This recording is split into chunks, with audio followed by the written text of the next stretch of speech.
Welcome everyone. We're doing things a little different today. We're getting right to it. So, the divine forces within humans, the awakening of our latent or dormant psychic abilities. Let's go for it. Our yellow post-it study notes for today are: mainstream biology regards life as purely chemistry. Vitalism is now an anathema, which means abomination, to mainstream biology. Is human blood just a chemical compound? Benjamin Richardson on vitalism, ether and matter, and the sun, the reservoir of force. Vitalism and the nervous ether. That's our subject today. Eddie once attended a fine talk at Oxford University by the English paleontologist Simon Conway Morris, popularly known for his theistic or religious views of biological evolution. Now, during the question and answer time, Conway Morris dismissed, "Of course, we don't talk about vitalism," in a half-apologetic tone, which was unlike the confidence and conviction of his exhibition on evolution. A more outspoken statement against vitalism comes from the biologist, science writer, and former editor of Nature, Sir John Maddox, who is well known for his hostility towards Rupert Sheldrake and all of Rupert's works like morphic resonance, etc. In his lecture to the British Humanist Society, "Life is Chemistry and Vitalism is Dead," that's wisdom in a true sense, and it's invaluable. These are just two examples of the opinions of the vast majority of now world-famous scientists who claim the death of vitalism on the basis of the joint claim by Francis Crick and James Watson that the discovery of the DNA's double helix structure was a major blow to the vitalist approach and gave momentum to the reductionist field of molecular biology. Now, these scientists see in the phenomenon of life, as in light and heat and electricity, only properties inherent in physical matter, and ridicule any notion of a vital principle being independent of and distinct from the organism. One wonders how these two, Crick and Watson, would have responded some 60 years on to the English physicist Paul Davies, who maintains that the secret of life won't be cooked up in a chemistry lab. Life's origins may only be explained through a study of its unique management of information. And Eddie continues here, if vitalism is now supposed to be dead, it must once have been living. In fact, it is still living. Moreover, scientific opinion is by no means united on this subject, and in everything else, there are few men of science whose views veer toward occultism. So despite the outright denial of a vital principle by their peers in biology and physiology, these enlightened scientists have seen through the limitations of the exclusively reductionist field of molecular biology towards an insight that we human beings, experiencing our joys and sorrows, our memories, our ambitions, our sense of personal identity and free will, cannot possibly be just the behavior of a vast assembly of nerve cells and their associated molecules. There has to be more to our story. Therefore, there has to be a distinct principle independent of the organism, of a material nature, just as a physical force cannot be divorced from matter, but a substance existing in a state still unknown to orthodox science and the ordinary intelligence common to mortals. Life for these few legendary scientists is something more than the mere interaction of molecules and atoms. They maintain that without a vital principle, no molecular combinations could ever have resulted in a living organism, least of all, the so-called inorganic matter of our physical plane of consciousness. A summary of their views about the vital principle, and especially their justification for its existence, now follows. Life is more than just physical chemistry.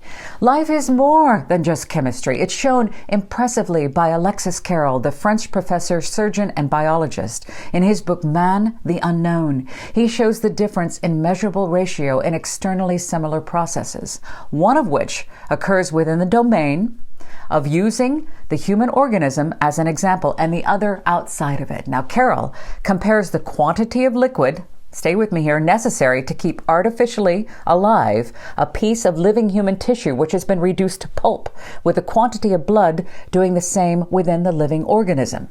So if all the tissues of the human body were treated in this way, It would take 45,000 gallons of blood, circulating fluid, to keep them from being poisoned in a few days by their own waste products.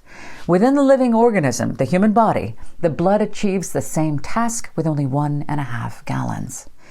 Any person who is not so mesmerized by materialistic concepts would draw a breath and ask the deeper question: what unique properties does the blood possess that cannot be explained by physics and chemistry unaided? Among modern scientists, Rupert Sheldrake springs to mind with his theory of morphic resonance. Now, this does not mention prana specifically, but the whole idea of morphogenetic fields could perhaps be regarded as a restatement of organizing fields in the context of modern developmental biology, inasmuch, stay with me here, Eddie says, as formative causation is not solely the product of molecular interactions and presupposes an independent organizing principle influenced by the past experiences of the species and organisms that it conditions and informs in the present. Now, winding the clock back to the late 19th century and early 20th century, there have been many scientists who have postulated organizing fields in vitalism. The explicitly stated views of the eminent British physician, anesthetist, and physiologist, Sir Benjamin Ward Richardson, on the vital principle, which he calls nervous ether, its fountainhead in the sun, and the reasons for its existence are particularly significant. The following extract from Richardson in Popular Science Review is also quoted by Blavatsky due to its relevance to the occult explanation of consciousness.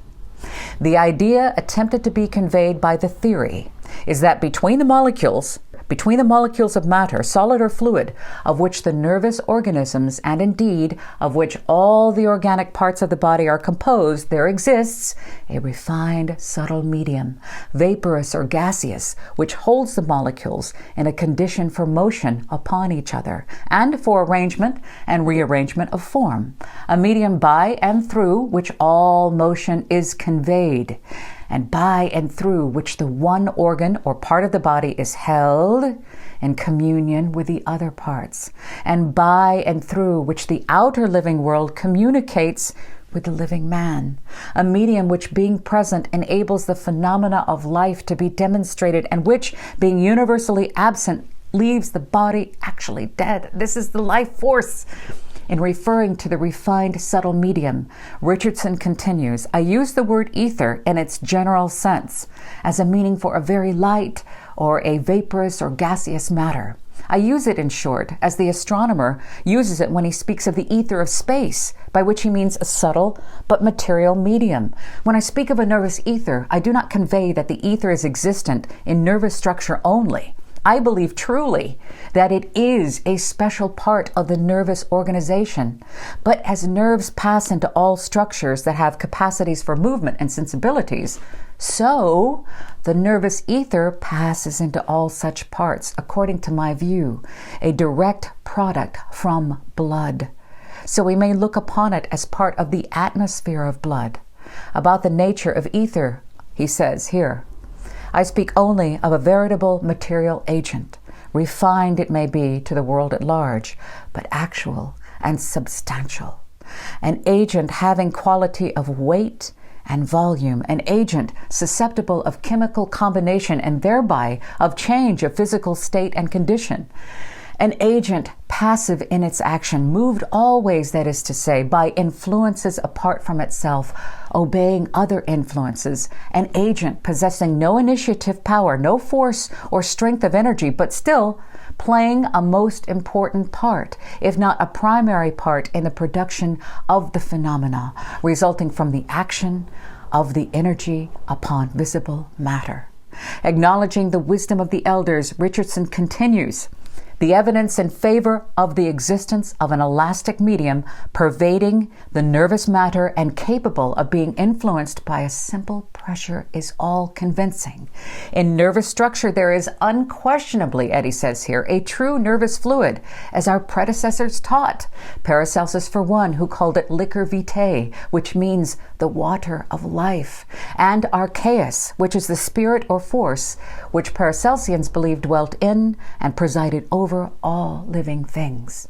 Then, as a true man of science, Richardson frankly admits that there are still many unknowns, such as the precise chemical composition of this fluid, whether it moves in currents or circulates, whether it is formed in the nerves, the blood, or elsewhere, or consequently, what it is used for. What is its purpose? We still don't know, but he continues with this passage of major significance. It occurs to my mind, however, that the veritable fluid of nervous matter is not of itself sufficient to act as the subtle medium that connects the outer and the inner universe of man and animal, I think. And this is the modification I suggest to the older theory of vitalism. There must be another form of matter present during life, a matter which exists in the condition of vapor or gas, which pervades the whole nervous organism, surrounds as an enveloping atmosphere each molecule of nervous structure, and is the medium of all motion communicated to and from the nervous centers. When it is once fairly presented to the mind that during life there is in the animal body a finely diffused form of matter, a vapor filling every part and even stored in some parts, a matter constantly reviewed by vital chemistry as matter easily disposed of as the breath, a new flood of life breaks on the intelligence. Whew. I love this so much. This is book study number 50. We're doing it differently. I'm hitting it straight out of the chute. Okay? This is from Dr. Eddie Bilimoria's Unfolding Consciousness, Exploring the Living Universe and the Intelligent Powers in Nature and Humans. This is book study number 50. We've done 50 of these, and I am simply a fellow student on the path. I am a former radio broadcaster, so I want to use my voice to help get these teachings out into the world. And these videos are done as a labor of love to get these teachings out to where they need to be. If we could just understand that there is so much more to our story. You don't have to join a society. You don't have to be, what do they call it, when you're in one of the lodges and you get to be initiated. There's no initiation. You earn this by study and application, period. So remember, don't forget 25% off the 4-volume hardback set if you type in "I want my copy" through the Shepard Waldwin website. There are condensed versions coming out, paperbacks, audiobooks.